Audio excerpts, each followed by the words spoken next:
Rheumatoid arthritis affects an estimated 1.3 million adults in the U.S. For those affected by this debilitating condition, day-to-day tasks can be a struggle, and if not managed effectively, can progressively get worse.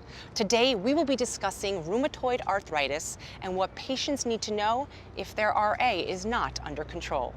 I'm Erica Vetrini. Access Health starts now.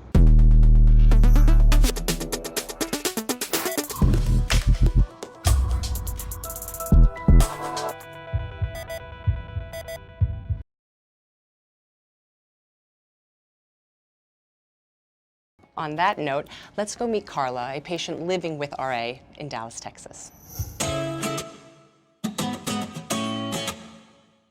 I've always been an adventurer and I love to travel. I've always been active. Cooking is one of my great passions, and I still enjoy that, as well as more sedate things like movies, and I'm a devourer of books. I work in corporate communications, which allows me to work on some very interesting projects that range from marketing to executive speeches to videos to website copy, and it allows me to stay active and be engaged with very interesting projects. I kept getting these weird symptoms. Sometimes the symptoms would range from just an ache or a pain that would appear for no reason.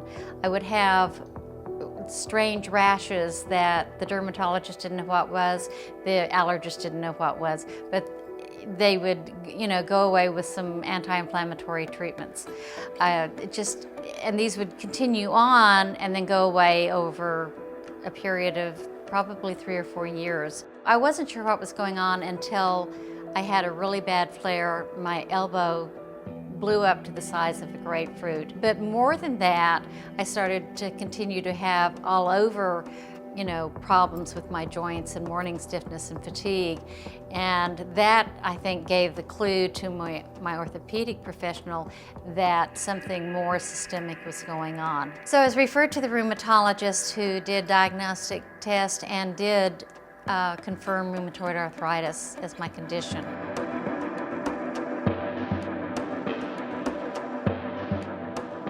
But I'd been having joint damage, and just 2 months later, I had to have a full hip replacement, and 6 months after that, I had my first shoulder replacement. It was a devastating time in my life, first to deal with the diagnosis and understanding what that might mean in the future, and then to go through 2 major surgeries in such a short period of time. It completely turned my world upside down.